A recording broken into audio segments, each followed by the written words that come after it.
栗林忠道。 AI で当時の色を再現してみる。この将軍の最後の心残りは台所の隙間風だった。2万人の兵を率いる総指揮官が最後の手紙に書いたのは、床下から吹き上がる風のことだった。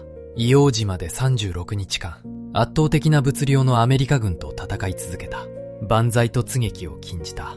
死ぬな、一人でも多く殺せと命じた。5日で終わるはずだった戦いを36日に引き延ばした。アメリカの工業力を知っていた。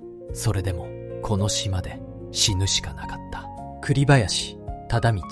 今日の動画はこの男の物語です。白黒写真のカラー化にあたり協力いただいた東京の画像加工業者リタッチインクさんの復元方法では、従来手法のように白黒の上に色を塗るのではなく、 AI が写真そのものを補正し、当時カラーカメラで撮ったらこう写っていたかもしれない姿に近づける。これはおそらく従来の方法よりもずっと肉眼で見た光景に近い復元方法だ。興味のある方はリタッチインクレタッチ会社と Google で検索してみてほしい。陸軍士官学校、1907年の写真だ。 AI で色を入れてみる。栗林忠道は1891年長野県松代町に生まれた。戦国時代から続く旧松代藩の豪氏の家柄だった。だが家は2度の火事で焼け、両親は再建に追われていた。子供時代は質素だった。廊下の掃除や庭の手入れを手伝って育った。英語が得意で、将来はジャーナリストになりたかった。陸軍幼年学校出身ではない。普通の中学校からの中学組だった。幼年学校組が主流の陸軍では、中学組は格下とみなされた。だがそれが栗林の広い視野の源だった。陸軍大学校を自責で卒業し、天皇から軍刀を拝授した軍刀組と呼ばれるエリートだった。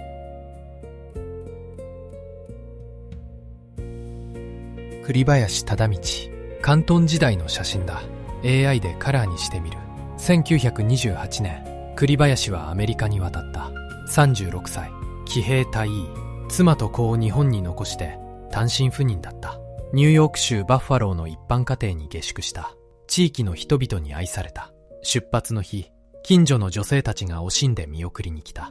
当時3歳の息子太郎にはまだ字が読めなかった。だから栗林は絵を描いて送った。アメリカでの生活を1枚ずつ絵手紙にした。全部で42通。プロ級のペン画だった。75年以上経ってもシミ一つなく保存されている。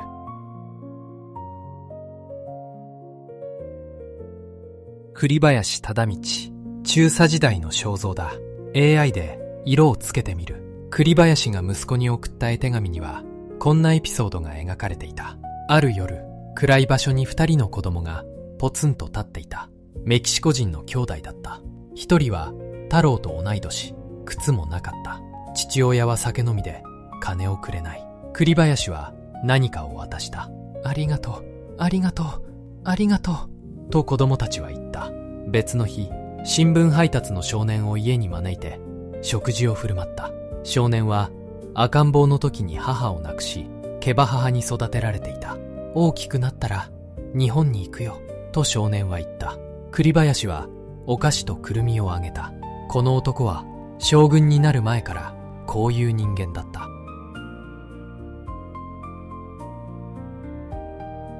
硫黄島を視察する栗林忠道。 AI で色を入れてみる。アメリカ留学中、栗林の世話をしていた家政婦が自分で車を買った。$400の旧型だったが、日本の田舎を走るバスより立派だった。しかも夫とは家計を別にしている。栗林は書いた。日本はしっかりしなければならないと。ある日、車が故障して立ち往生した。通りかかった17歳か18歳の少女が自分で車を修理してくれた。アメリカでは16歳以上なら誰でも免許が取れる。日常整備も自分でできる。家政婦でさえ自家用車を持てる国の工業力を栗林は体で感じた。栗林は同僚にも繰り返し語った。アメリカの平時の工業力は非常に進んでいる。電報一本で数時間以内に軍需生産に切り替えられる。何度言っても日本の戦争指導者は分かってくれなかったと帰国後家族にはこう語った。アメリカは日本が最後に戦うべき国だと。だがその国と戦うことになった。栗林忠道と幕僚たち。 AI でカラーにしてみる。栗林の妻吉井、1923年に結婚した。栗林32歳、吉井19歳。吉井は長野県川中島の地主の娘だった。箱入り娘で刃物屋が来ると恥ずかしくて奥の部屋に逃げ込んだ。陸大を自責で卒業した栗林には上官の令嬢との縁談がいくつもあった。栗林はすべて断った。同郷の吉井を選んだ。長男の太郎、長女の陽子、そして末っ子の貴子が生まれた。栗林は40歳を超えてから生まれた貴子を特に可愛がった。毎朝迎えの車を待つ間、貴子は父の前で雨降りお月さんを歌って踊った。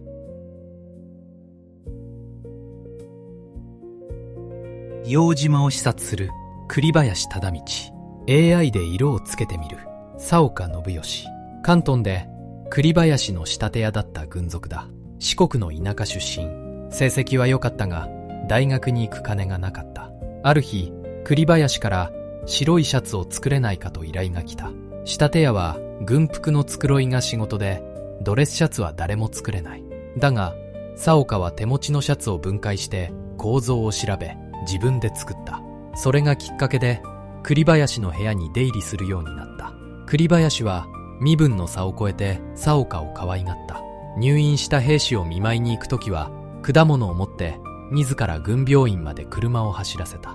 佐岡が閣下が来ると患者が恐縮して眠れませんと言うと、次からは門の外で車を待たせ佐岡だけを代わりに行かせた。写真撮影の時わざわざ使いを走らせて佐岡を呼んだ。召喚が1階の仕立て屋を15分待つ。常識外れだった。栗林が硫黄島行きになった時佐岡に同行を禁じた。だが佐岡は追いかけた。東京から横浜まで一晩歩き港で1週間待った。父島行きの船に無断で乗り込んだ。何をしにそんなところに来た。この島に来ることは断固禁ずる。栗林に怒鳴られたのはこの一度きりだった。硫黄島の航空写真。 AI で色を入れてみる。1944年6月8日、栗林は硫黄島に向かった。最後の朝食はミシンの昆布巻きと赤飯だった。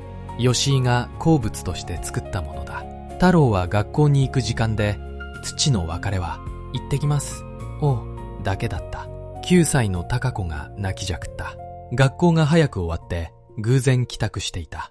栗林が去った後も玄関に座り込んで何時間も泣き続けた。今度は遺骨も届かないかもしれないと栗林は吉井に言った。だが表情がリラックスしていたので吉井は深刻に受け止めなかった。すり鉢山と硫黄島の航空写真。 AI でカラーにしてみる。上陸後数日の写真だ。すり鉢山に砲弾の跡が見える。硫黄島、面積わずか22平方キロメートル。川も泉もない。井戸を掘っても硫黄混じりの陰水しか出ない。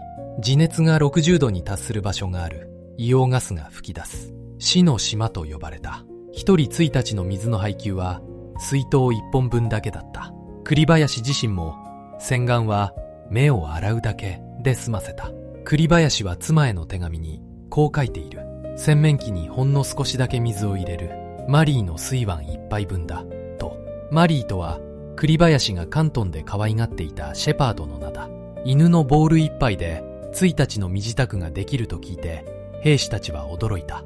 その水を副官が使い、残りはトイレの手洗いに回した。騎兵出身で名馬術家だった栗林は島に3頭いた馬に一度も乗らなかった。馬に乗ると馬が喉を渇かせる。雨が降ると全兵士が鍋やバケツを持って飛び出した。海軍の一丸少将はこう読んだ。雨は命の水なり。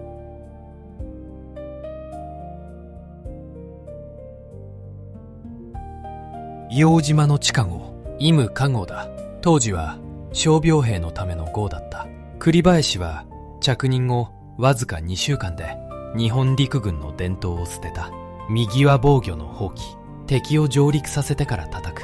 タラは魔金、サイパン。右は防御は全て失敗していた。栗林はそれを知っていた。全防御陣地を地下に構築し、トンネルで連結する方針を立てた。深さ15メートルから20メートル。兵士はふんどし1枚で掘った。5分から10分で交代。手には豆、肩は凝り、喉はヒリヒリする。だが、飲み水はない。すり鉢山と元山台地を結ぶトンネルは、死のトンネルと呼ばれた。毒ガスと熱が特にひどく、完成前に上陸が始まった。そのために、すり鉢山は早い段階で孤立することになる。栗林は、島民約1000人の疎開も早期に決断した。7月3日から14日で全員を本土に送り返した。民間人の犠牲者はゼロだった。大本営が内陸防御に方針転換したのは8月19日だった。栗林は6月下旬にはすでに実行していた。2ヶ月先を行っていた。伊予宇島を視察する栗林忠道。AI で80年前の色を蘇らせてみる。伊予宇島から計41通の手紙を家族に送った。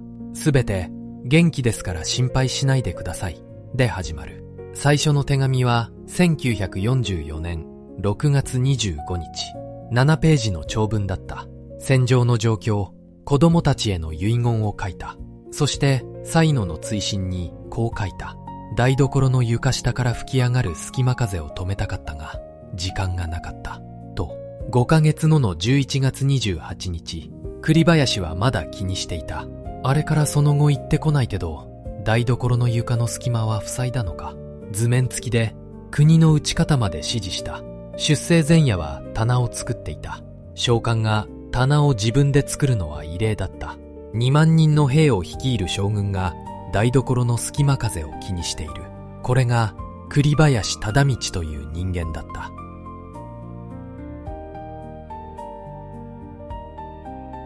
栗林忠道、近衛師団長次大の肖像だ。 AI で色を入れてみる。栗林は末っ子の貴子をタコちゃんと呼んだ。手紙には貴子の夢を何度も書いている。11月17日の手紙。貴子が風呂上がりに泣いている夢を見た。吉井が甘いものが欲しいのでしょうと父を含ませる。貴子は頬を膨らませて幸せそうにしている。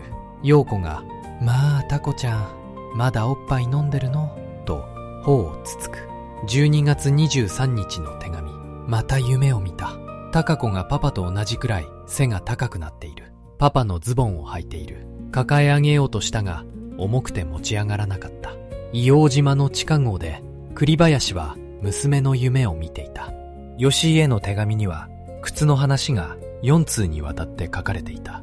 わらじがいいと前に書いたけど、私の編み上げ靴はどうかしら。足袋の上から履けるはず。靴箱は2階の客間にある。入浴の仕方も書いた。いつかに1回は風呂を沸かしなさい。人数が少ないから2晩同じ湯を使えます。赤切れ対策も書いた。水を使った後は手をよく拭いて温まるまでこすりなさい。風呂の水を2日使う方法も教えた。腕を突っ込んで一方向にぐるぐる回すと水が渦になる。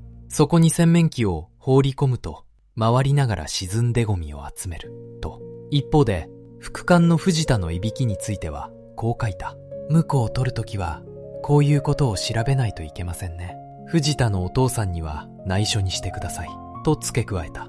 手紙に陛下、国体、聖戦という言葉は一つもない。あるのは即音機、湯たんぽ、腹巻き、ラクダのシャツ、靴箱の場所。9月の手紙にはこう書いた。この大戦がなければあなたも子供たちも私もみんな楽しい生活ができたのに。1月21日の手紙の末尾7行を吉井は黒いペンで塗りつぶした。そこには墓の話が書かれていた。遺骨は届かないかもしれない。魂があるならあなたたちの近くにいる。吉井にとってその7行は読み返すことができなかった。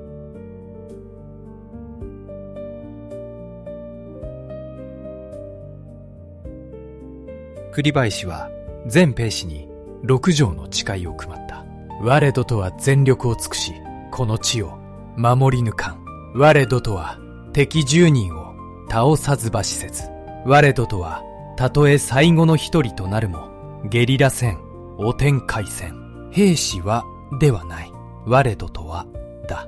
命令ではなく、誓い、自発的な決意を促す表現だった。そして栗林は万歳と槻木を禁じた。美しく死ぬな。一人でも多く殺せ。日本軍の伝統だった万歳と槻木を栗林は許さなかった。この判断が5日で終わるはずだった戦いを36日に引き延ばすことになる。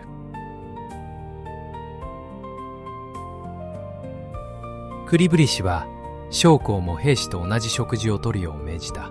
自身も乾燥野菜を食べ続けた。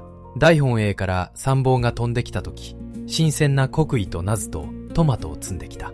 栗林は涙を浮かべながら、すべて細かく刻んで兵士に配るよう命じた。自分は一切口にしなかった。代わりにパパイヤを拾って漬物を作り周囲に配った。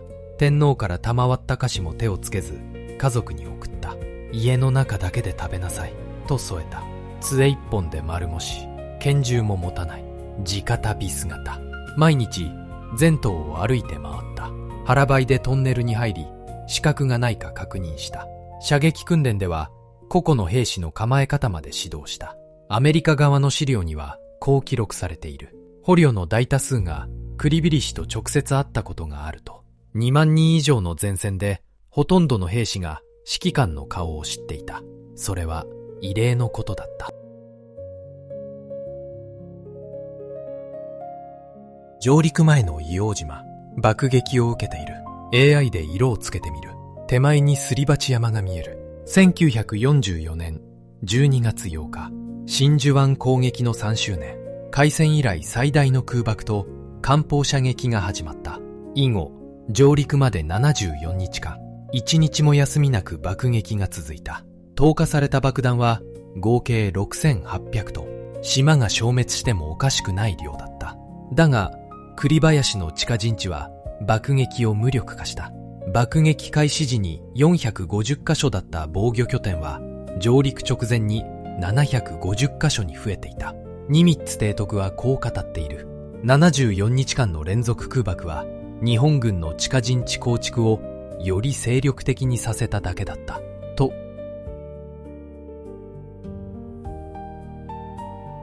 硫黄島上陸の日、 D デー AI でカラーにしてみる。すり鉢山から煙が上がっている。上陸用舟艇が後退している。1945年2月19日、8隻の戦艦、19隻の巡洋艦、44隻の駆逐艦が一斉に砲撃した。ノルマンディーを超える第二次大戦最大の艦砲射撃だった。栗林の戦略通り、日本軍は一切抵抗せずに上陸させた。午前10時、海岸に海兵隊と物資と弾薬がひしめき合った。そこで攻撃が始まった。噴信砲が最大の威力を発揮した。直撃すれば人体は粉々になった。南海岸の黒い火山灰の砂は柔らかく、歩くたびに足首まで沈んだ。塹壕も掘れない。前にも後ろにも動けない。初日の損害、戦死行方不明566名、負傷1755名。翌朝、ホランド・スミス中将は甲板から島を眺めた。なぜ日本軍が万歳と槻木をしないのか、不思議に思った。栗林がどんな指揮官か、まだ知らなかった。すり鉢山の山頂で星条旗を掲げる海兵隊員たち。 AI で色を入れてみる。これは1回目の旗揚げの写真だ。上陸から4日目、2月23日にすり鉢山が制圧された。栗林の計画では最低10日持たせたかった。だがトンネルが未完成で、すり鉢山は孤立した。星条旗は実は2回立てられている。最初の小さな旗を記念品にしたくなった指揮官が大きな旗に差し替えた。有名なジョー・ローゼンタールの写真は2回目だ。旗竿に使われたのは日本軍が作った薄い貯水槽のパイプだった。弾痕だらけのただのガラクタに見えたかもしれない。だがそのパイプは乾きで死んでいった日本兵の命を支えたものだった。6人の旗を立てた兵士のうち3人はその後の戦闘で戦死した。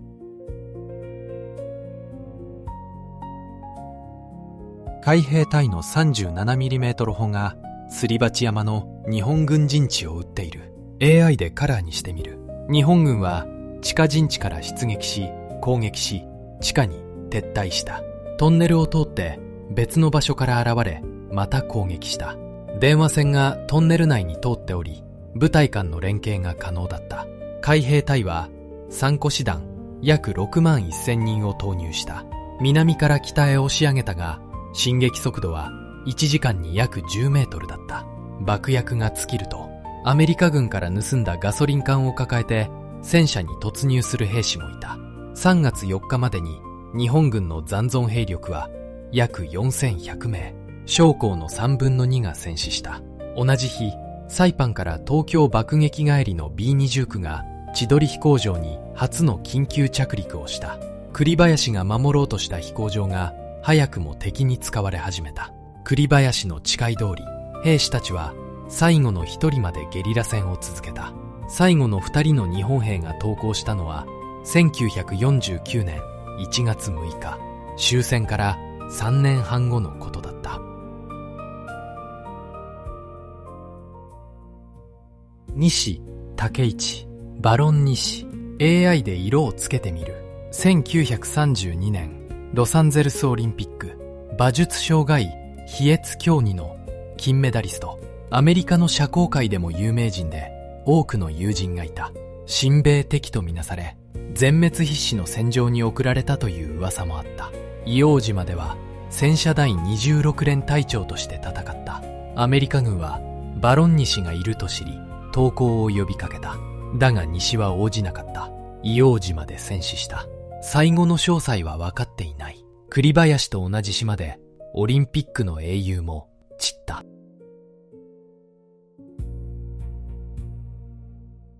焼夷弾の炎に包まれる東京。 AI で色を入れてみる。3月10日、334機の B-29 が東京上空を通過した。焼夷弾1665トン、約10万人が死亡した。栗林は何度も家族に焼夷弾の危険を警告していた。9月の手紙にはこう書いていた。私のいる島が落ちなければ東京の空襲はない。空襲が始まったということは父が名誉の戦死をしたということだ。東京が焼かれたことを知った時の栗林の絶望は計り知れない。本土の民間人を守るという大義が崩壊した。その夜、栗林は司令壕で紙幣を燃やしていた。兵士たちがボロボロのポケットから出した国防献金36,584円。送る手段がなかったので焼くしかなかった。兵の志に涙が流れる。今夜この壕で焼くほかなかった。富士山上空を飛ぶ B-29 の編隊。 AI でカラーにしてみる。3月16日、栗林は決別電報を打った。弾薬尽き見つかる。今や全員を挙げて最後の攻撃を行う。自制能を添えた。国のためをもき務めを果たしえで、野弾突き当て散るぞ悲しき。大本営はこの電報を改ざんした。空手にして弾丸も補給なくという一文は削除された。泣き言と判断されたからだ。散るぞ悲しきは散るぞ口惜しきに変えられた。悲しいは軍人として不適切とされた。栗林が最も伝えたかった兵士の苦しみが消された。49年後の1994年、天皇陛下が硫黄島を訪れた。そこで読んだ歌にはこうあった。精魂込め戦いしと、まだ地下に眠りてしまは悲しき。大本営が変えた悲しきを天皇が元に戻した。硫黄島の海岸に並ぶ上陸用舟艇。 AI で色をつけてみる。3月17日夜、別れの杯が交わされた。天皇からのタバコ2本と酒1杯が全員に配られた。階級章と重要書類が焼却された。栗林は演説した。常に諸氏の先頭にあり、と、副幹部の竜前軍曹は、この頃の栗林をこう証言している。別人のように、やつれ果てていた。杖をつき、丸腰で、田舎の老人のようだった。と、3月25日、夜、最後の演説をした。たとえ私が、諸氏に先立ってと倒れても、諸氏の功績は永遠に忘れられない。3月26日未明、栗林は約400名を率いて南に向かった。万歳と槻劇ではなかった。寝ている海兵隊のテントを切り裂き、銃剣と手榴弾で攻撃した。計画的な野襲だった。約3時間の白兵戦で、米軍170名の損害を与えた。通常、最後の突撃では、指揮官は後方で切腹する。だが、栗林は自ら先頭に立った。日本陸軍の歴史上、師団長が突撃の先頭に立った例はないと言われている。栗林は、右大大隊部に重傷を負い、早朝に背負われて前進した。最後を目撃した生存者はいない。階級章を外していたため、アメリカ軍は遺体を特定できなかった。伊予宇島の戦い。 AI で80年前の色を蘇らせてみる。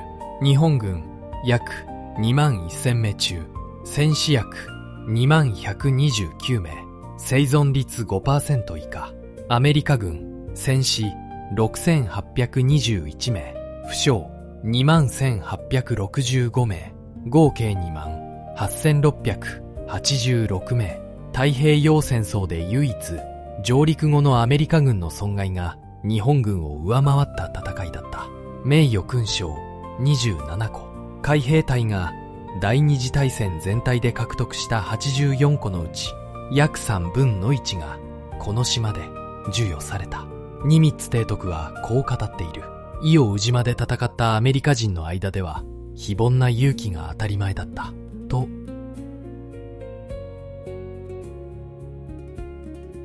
オランド・スミス中将。 AI で色を入れてみる。スミス中将は著書にこう書いている。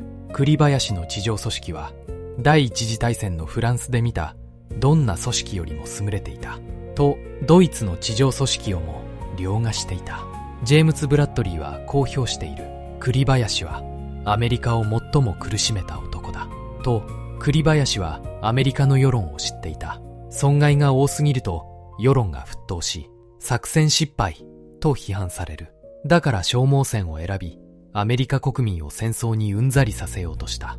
和平交渉の筆書も書いたと言われている。報告書にはアメリカの戦力を正しく評価し、早期に和平交渉をと書いてあった。だが参謀たちは目を見合わせただけで誰にも伝えなかった。だがアメリカが選んだ戦争を早く終わらせる手段は原子爆弾だった。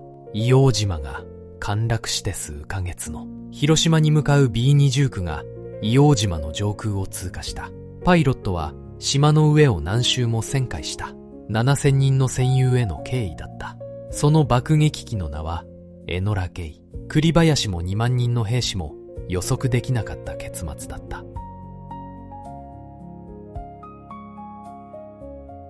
硫黄島の追悼碑の前に立つ参列者たち。1985年、硫黄島南海岸で日米合同追悼式典が行われた。約400名の退役軍人と遺族が参加した。最初は別々に立っていた両国の軍人が式典の後、自然と歩み寄った。握手し、涙を流しながら抱き合った。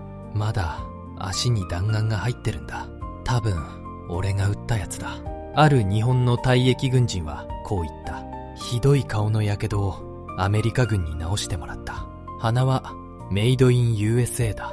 海兵隊員のエド・モラニックは硫黄島で顔面に被弾した。鼻がほぼ消失し、戦後22回の再建手術を受けた。再開式典への参加を嫌がっていた。だが帰りの飛行機でこう語った。40年前、日本兵を殺すために来た。人間だとも思っていなかった。でも今は互いに殺し合ったことを本当に悔やんでいる。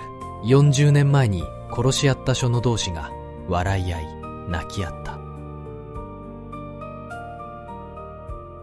2万人以上のうち回収された遺骨は約7000柱。1万3000柱以上が今も硫黄島の地下に眠っている。滑走路の下にも遺骨がある。アメリカ軍が飛行場を修復する際、散弾死体を回収せずアスファルトで覆った。洞窟の中には白い骨と黒い骨がある。白い骨は銃弾や衰弱で死んだ兵士、黒い骨は火炎放射器で焼かれた兵士だ。遺族の山際義和はこう語っている。最初は軍手で骨を拾っていたが、すぐ素手に変えた。自然分解した骨はネバつくので軍手にくっつく。やっと故郷から来てくれた人の手を骨が離すまいとしがみついているようだった。135体の遺骨を島の北端の海岸で火葬し、北に向かう潮流を探して海に流した。さあ、故郷へ帰れ、と叫び続けた。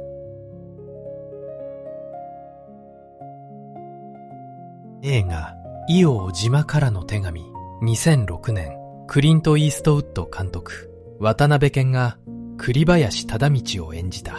アメリカ映画でありながら、全編日本語という異例の作品だった。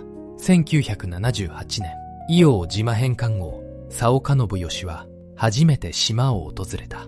33年ぶりだった。佐岡は栗林の司令号に駆け寄った。閣下、私です。佐岡です。やっと参りました。2004年、著者の取材に応じた佐岡は85歳になっていた。突然背筋を伸ばし、栗林の決別電報を一字一句暗唱した。あの伝聞は私にとってお経です。と、佐岡は語っている。戦後吉井は欲しいかの露天商、保険外婚姻、寮母と職を転々としながら3人の子を育てた。子供が独立した後のある日、吉井は夢を見た。玄関に軍服姿の栗林が立っていた。たった今帰ったよ、と笑っていた。幸福感に満たされて目が覚めた。間もなく小笠原諸島の日本返還が発表された。吉井は2003年に99歳で亡くなった。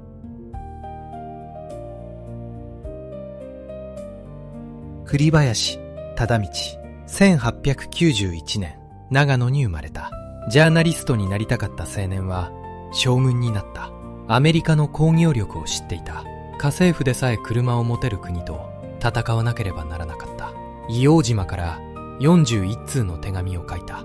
台所の隙間風、靴箱の場所、赤ニレの対策、そして娘の夢。万歳突撃を禁じ、5日で終わるはずの戦いを36日に引き延ばした。